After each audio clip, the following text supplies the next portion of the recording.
Well, hello once again, and welcome to 5 Homes to Freedom, Module 3.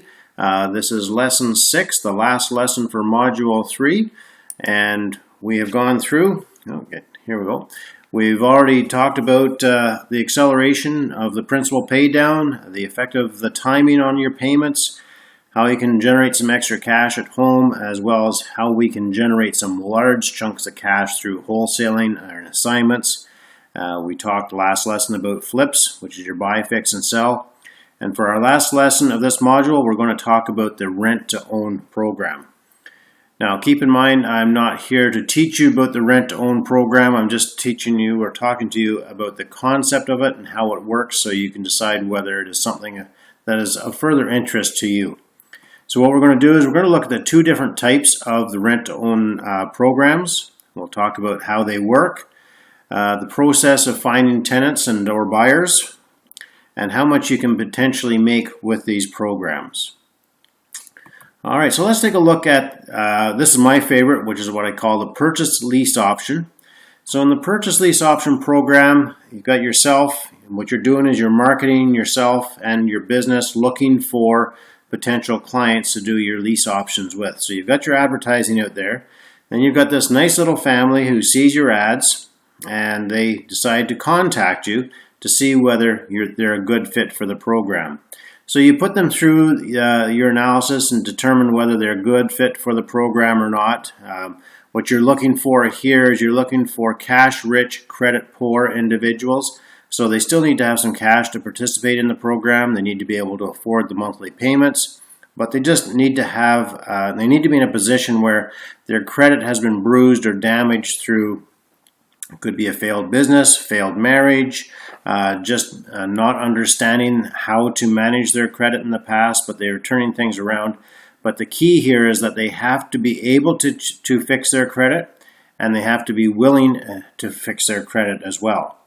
So they've contacted you, you've determined that they're a good fit for the program, so now you go looking for houses that are for sale that both parties are interested in. Of course, they have to want to live in the house, but you have to want to buy the house as well, and you buy the house based on the assumption that they will not close on the transaction, so that if you end up with it, it's a property that you're happy with and you can turn around and sell easily.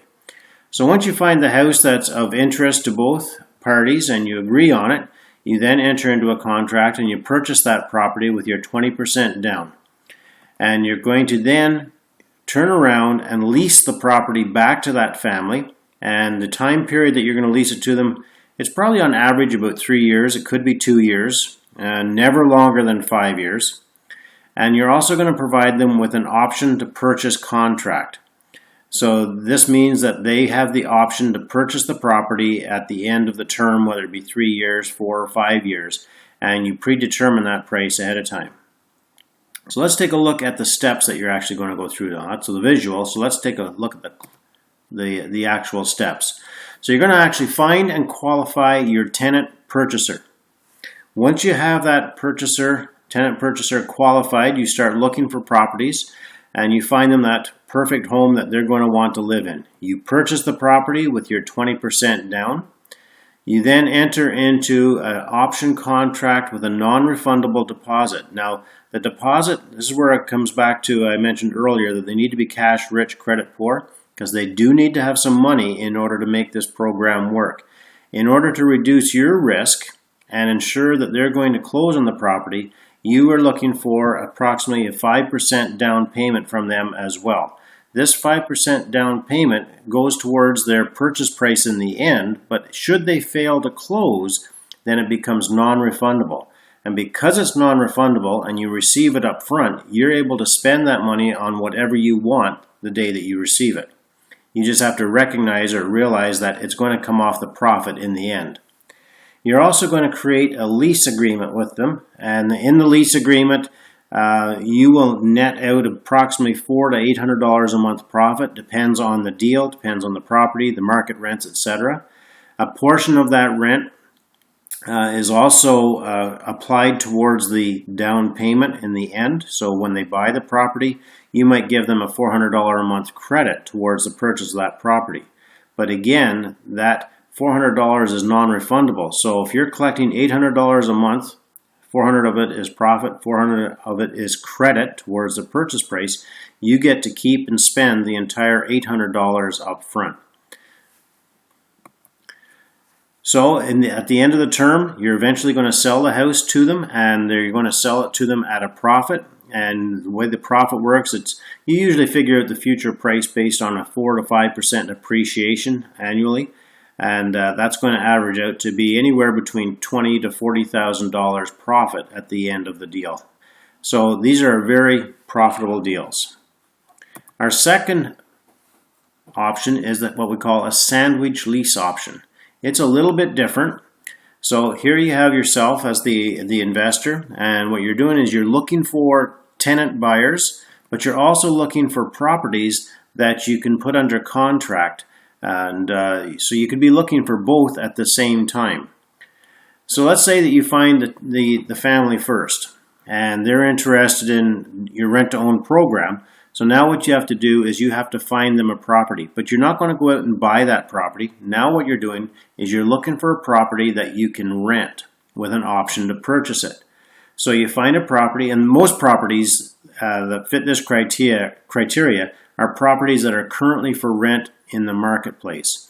You're not going to find a home that's owner-occupied that's willing to rent that property to you with an option to purchase it in the future. You may, but highly unlikely.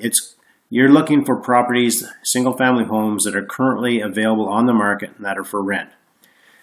So you find a property, you then lease that property from the owner, and you enter into an option to purchase contract with the owner as well. You're going to give them a small, non-refundable down payment for the option contract. And of course, if you can't come to terms on the option contract, or the owner of the property just doesn't want to sell the property, then that deal isn't going to work for you. You're going to have to find another property.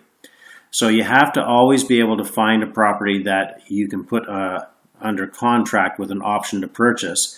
And then what you do is you lease the property from that individual.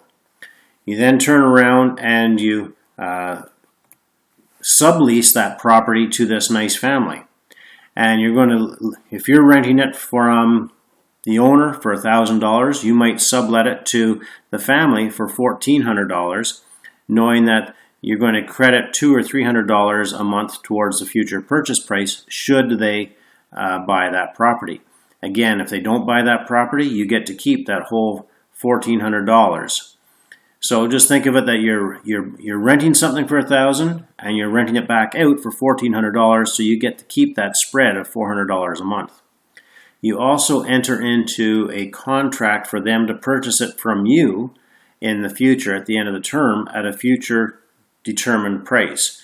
Now you're going to negotiate a lower price to buy it than what you're going to sell it for, and you're going to have a spread of $20,000 to $30,000 there as well.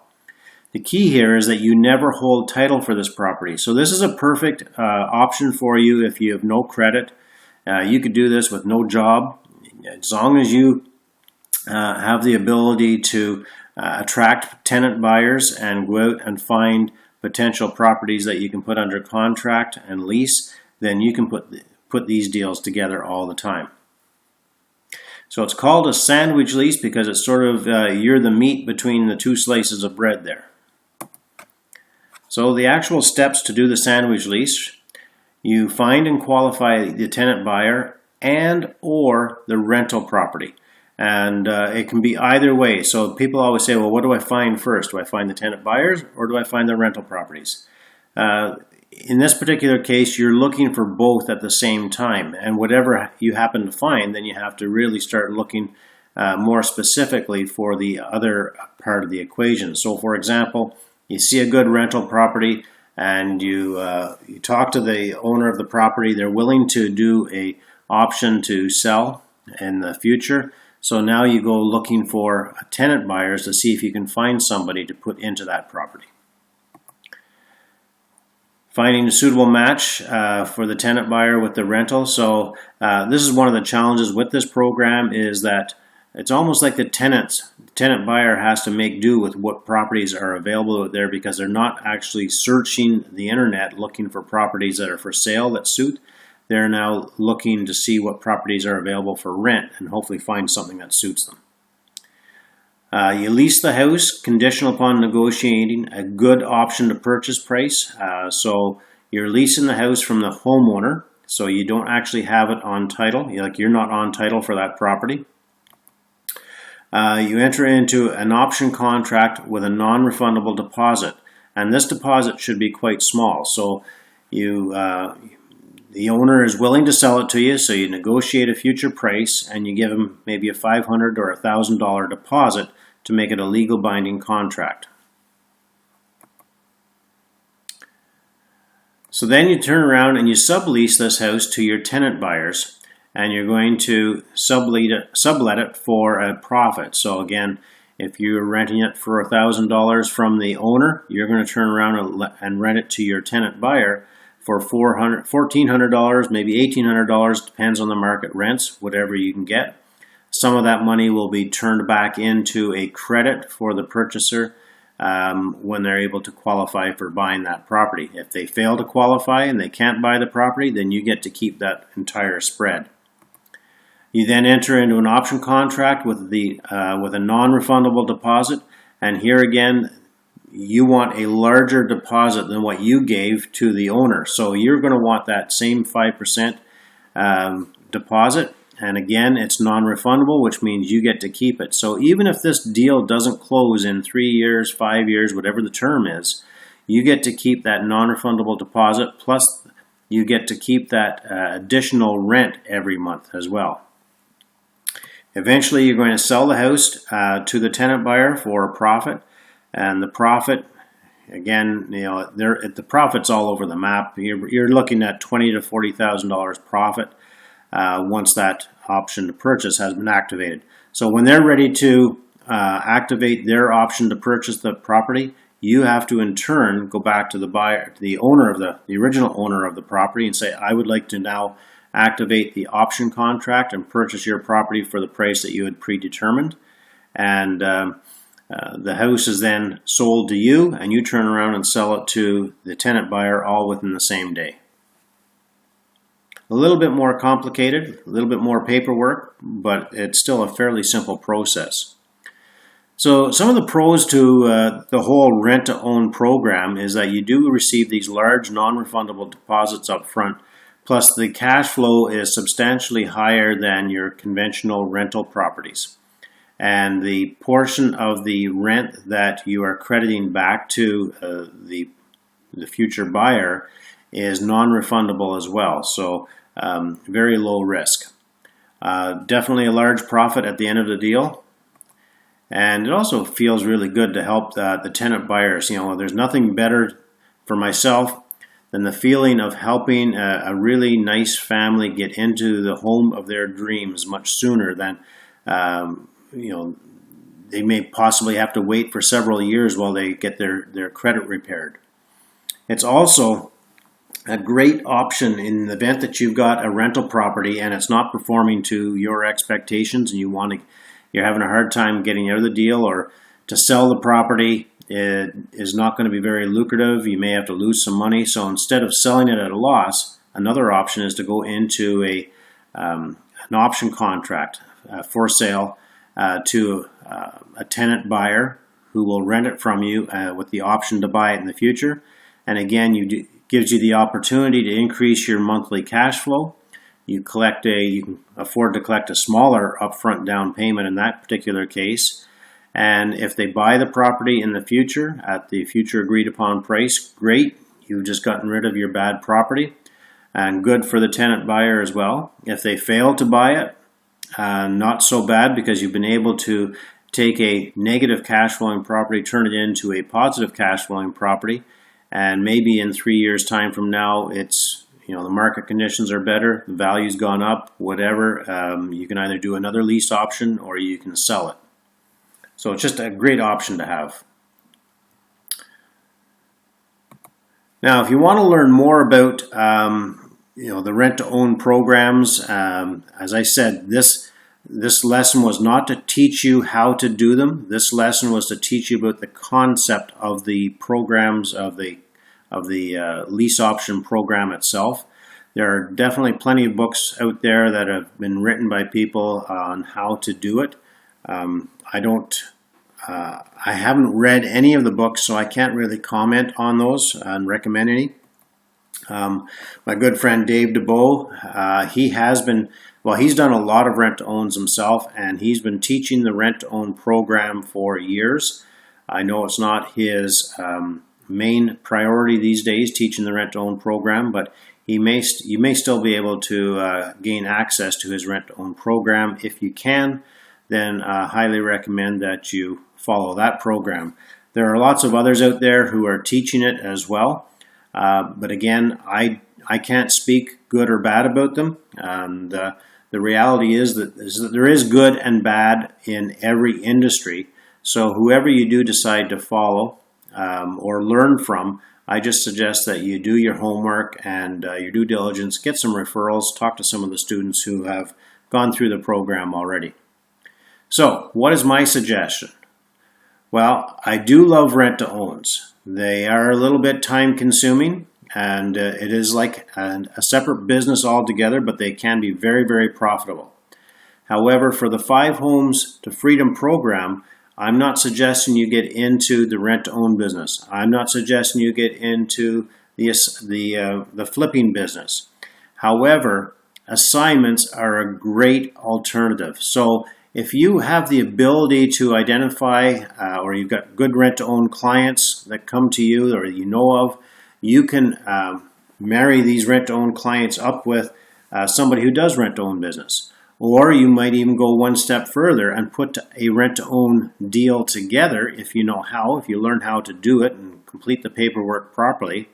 If you do that, then you can turn around and assign this deal to an investor. And it's a very easy sale as well. So just think of it this way. I mean, for say $5,000 fee, here's an opportunity for you, Mr. Investor, to make $40,000. That's a pretty good return on your investment.